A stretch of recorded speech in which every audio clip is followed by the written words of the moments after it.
하얀 천장이 시야를 가득 메웠다. 형광등의 차가운 빛이 박나연의 눈꺼풀 너머로 스며들어 왔지만 그녀는 여전히 눈을 감은 채로 있었다.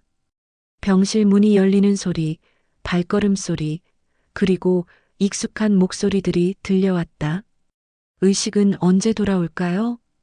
이도경의 목소리였다. 3년 전 결혼식 때처럼 다정하고 걱정스러운 톤이었지만 나연은 그 속에 숨겨진 미묘한 떨림을 놓치지 않았다. 뇌 손상은 심각하지 않으니 조만간 깨어날 거예요. 다만 기억 상실은 어느 정도 각오하셔야 할 것 같습니다. 의사의 설명이 끝나자 병실은 잠시 조용해졌다. 나연은 심장 박동을 일정하게 유지하며 깊고 고른 숨소리를 연출했다. 그럼 혹시 도경의 목소리가 한층 낮아졌다. 사고 전 일들을 기억하지 못할 수도 있다는 건가요? 그럴 가능성이 높습니다. 의사가 나간 뒤 병실에는 도경과 또 다른 여자의 향기가 남았다. 정유라. 나연의 대학 동기이자 단짝이었던 그녀의 목소리가 작게 울려 퍼졌다. 도경아, 너무 걱정하지 마. 나연이는 강한 아이잖아. 고마워, 유라야. 내가 없었다면 정말 어쩔 뻔했을지 몰라. 나연의 손끝이 미세하게 떨렸다. 그들의 목소리에는 연민이 아닌 다른 감정이 섞여 있었다. 안도감, 그리고 무언가를 공모하는 자들만이 가질 수 있는 은밀한 친밀감. 설계 특허권은 어떻게 할 거야? 유라의 질문에 도경이 잠시 침묵했다가 대답했다. 나연이가 기억을 잃는다면 모든 게 쉬워질 거야. 애초에 그 아이디어의 절반은 내가 제안한 거였으니까. 나연은 마침내 깨달았다. 3개월 전 그 교통사고는 우연이 아니었다. 그리고 지금 이 순간 그녀의 남편과 친구는 그녀의 의식불명을 기회로 삼아 무언가를 계획하고 있었다. 병실 문이 다시 열리며 간호사가 들어왔다. 보호자분들은 잠시 밖에서 기다려주세요. 환자 상태를 체크해야 하니까요. 두 사람이 나간 뒤 나연은 천천히 눈을 떴다. 거울 속 자신의 모습은 창백했지만 눈빛만은 또렷했다. 그녀는 작게 미소 지으며 중얼거렸다. 이제 내가 침묵의 눈이 되어줄게. 창밖으로 보이는 도시의 불빛들이 마치 별처럼 반짝였다. 나연은 그 빛들을 바라보며 복수를 다짐했다. 그들이 자신을 속인 만큼 그녀 역시 완벽한 연기로 되갚아줄 것이었다. 이도경은 사무실 한가운데 펼쳐진 거대한 설계도 앞에서 마우스를 클릭하고 있었다.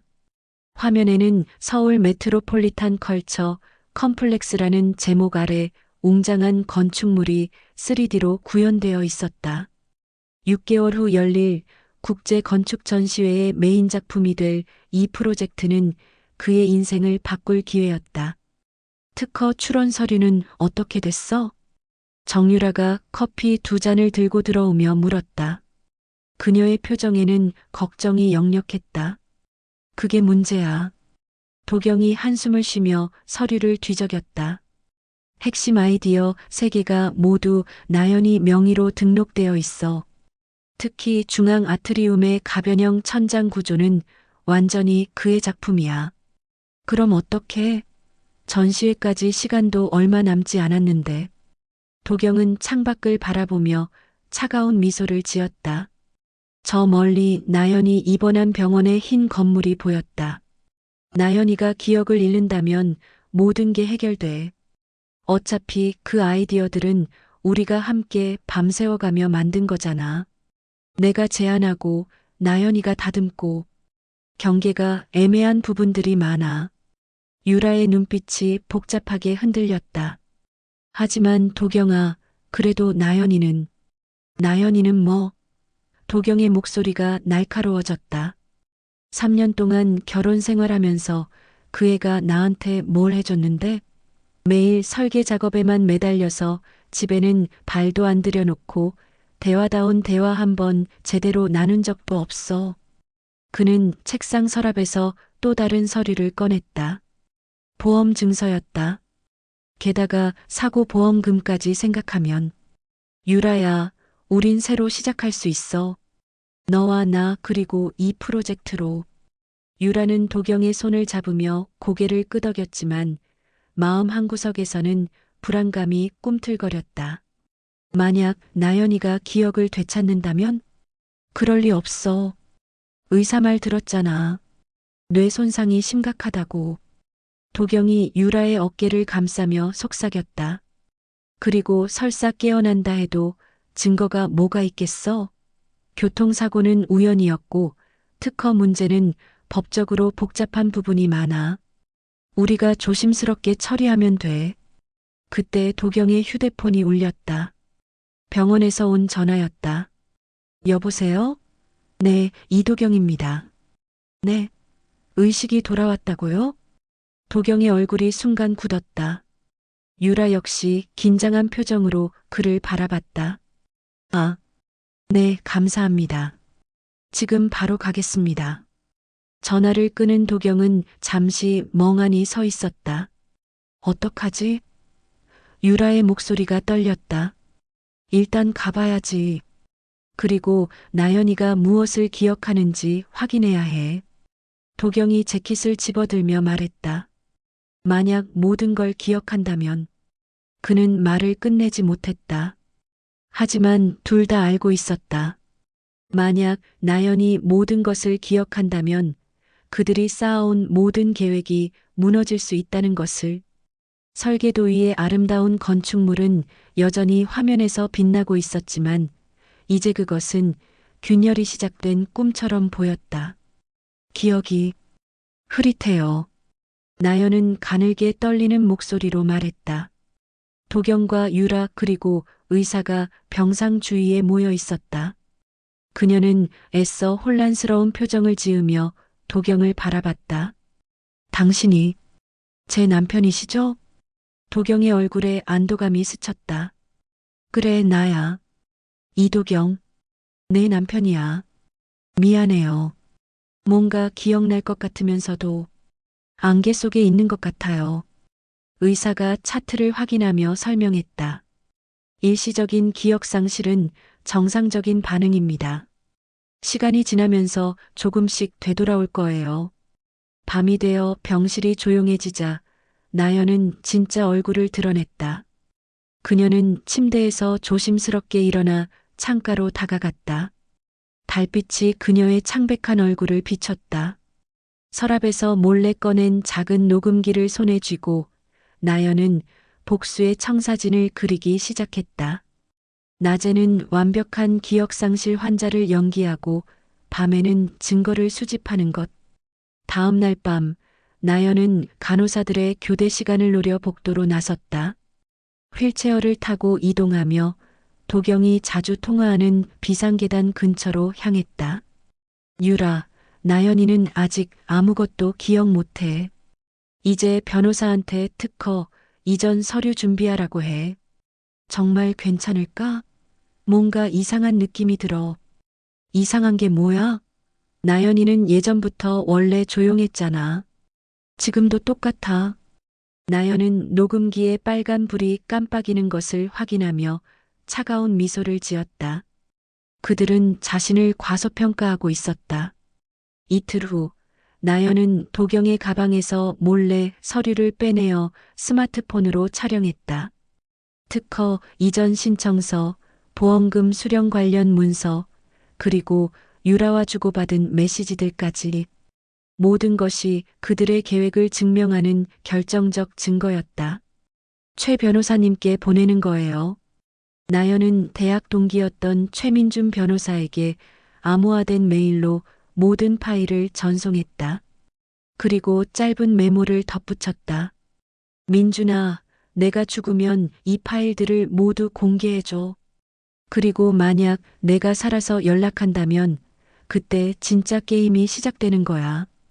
병실로 돌아온 나연은 다시 의식불명인 척 누워 있었다. 창밖으로는 도경의 건축사무소 불빛이 보였다. 그들이 밤새 자신의 작품을 자신들의 것으로 만들기 위해 고군분투하고 있을 모습이 그려졌다. 곧 모든 게 밝혀질 거야. 나연의 입가에 서늘한 미소가 번졌다. 그녀는 이제 단순한 피해자가 아니었다. 그들의 게임에 참여한 또 다른 플레이어가 되어 있었다. 6개월 후 서울국제건축전시회 개막식 현장은 화려한 조명과 수백 명의 관중들로 가득했다. 거대한 스크린에는 서울 메트로폴리턴 컬처 컴플렉스의 웅장한 모습이 펼쳐져 있었다. 오늘 이 자리에서 제가 선보이는 작품은 이도경은 연단에서 자신만만하게 발표를 이어갔다. 관객석에서는 카메라 플래시가 터져 나왔고 기자들은 열심히 메모를 했다. 유라는 앞줄에 앉아 환한 미소로 그를 바라보고 있었다. 이 건축물의 핵심은 가변형 천장 구조입니다. 계절과 시간에 따라 자연광을 조절하며 그때였다. 전시장 뒤편에서 휠체어를 탄 여자가 천천히 등장했다. 사람들이 하나둘 뒤를 돌아보기 시작했고 도경의 목소리가 점점 작아졌다. 박나현이었다. 실례합니다. 나연의 목소리가 마이크 없이도 전시장 전체에 울려 퍼졌다. 그녀는 휠체어에서 일어나 두 다리로 걸어갔다. 관객들 사이에서 웅성거림이 터져 나왔다. 저는 박나연입니다.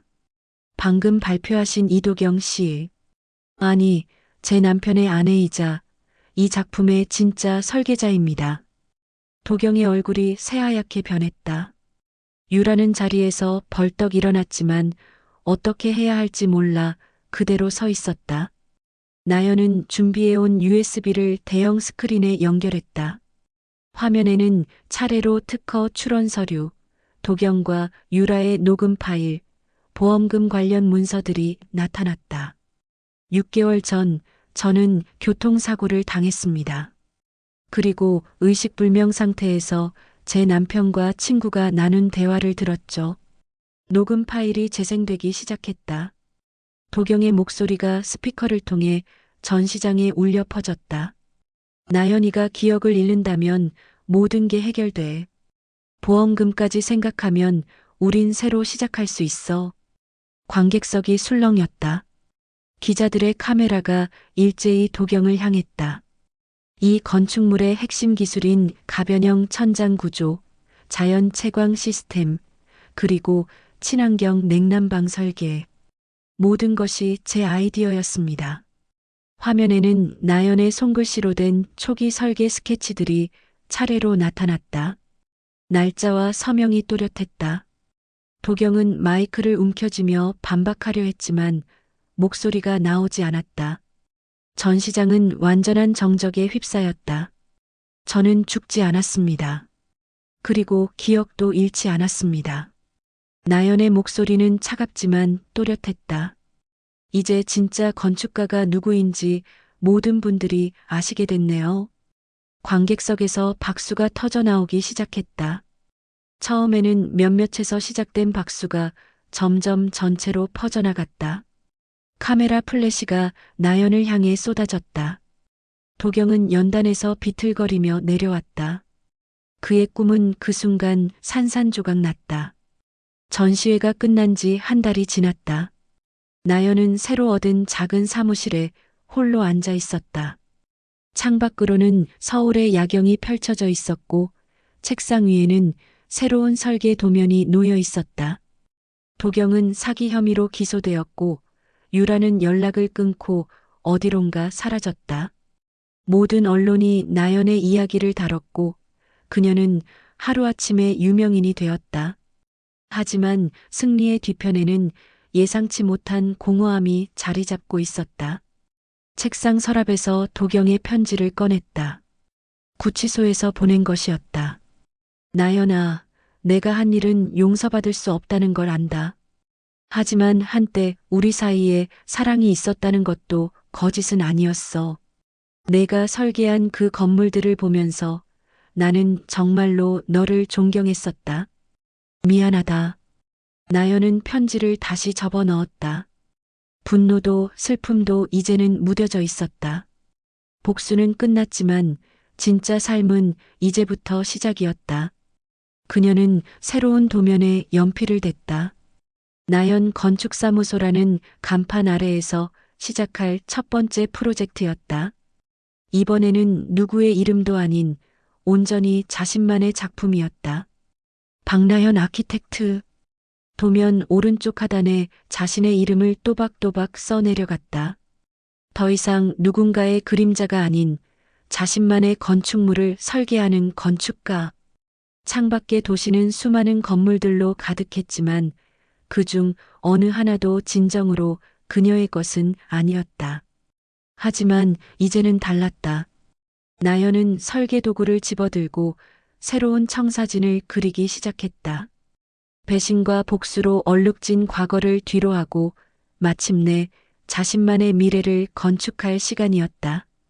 커피잔에서 올라오는 김이 따뜻했고 그녀의 손은 더 이상 떨리지 않았다. 박나연의 진짜 이야기가 이제 시작되고 있었다.